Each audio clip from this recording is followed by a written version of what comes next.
Alechem, au sujet de la viande et du vin.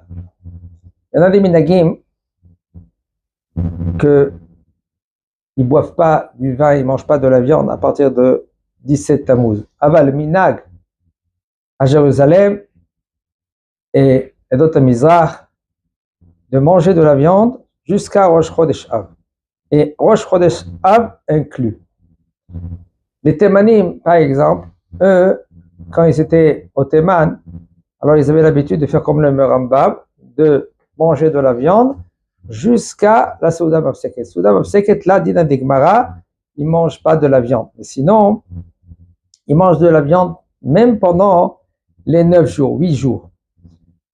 Il faut savoir que eux, ils sont venus en Eretz Israël, il faut qu'ils font comme le minag de Eretz Israël. Le minag de Eretz Israël, c'est Maran HaShulchan Aruch, que assourd de manger de la viande à partir de Rosh Chodesh Av.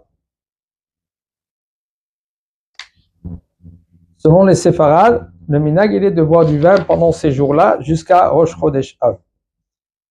Il y a une séouda qui font le chevod à bar mitzvah. Si c'est le jour de sa bar mitzvah, 13 ans et un jour, là tout le monde peut manger de la viande et boire du vin. Alors, si elle était repoussée, là ils n'ont pas le droit de manger de la viande et du boire du vin. Un qui font une séouda, si par exemple ils font une séou masechet, ça c'est autre chose. Une séou masechet, alors ils peuvent faire. Moutar, litom, c'est moutar que par exemple, un moment, elle veut voir si maintenant le plat il est bien, il est bon, elle peut goûter s'il manque du sel, etc. D'après Maran HaShulchan Aruch, c'est moutar de boire du vin de la Havdalah. Mais si c'est le vin de Birkat Hamazon, ça, il faut éviter. Mais selon les Ashkenaz, selon le Rama, même le vin de Havdalah, eux, ils sont mahmirim, ils donnent aux petits. C'est-à-dire que papa, il fait la Havdalah et il donne aux petits de boire. Nous, le minag, il est que le grand, il boit un revi'it pour faire aussi après bracha acharona.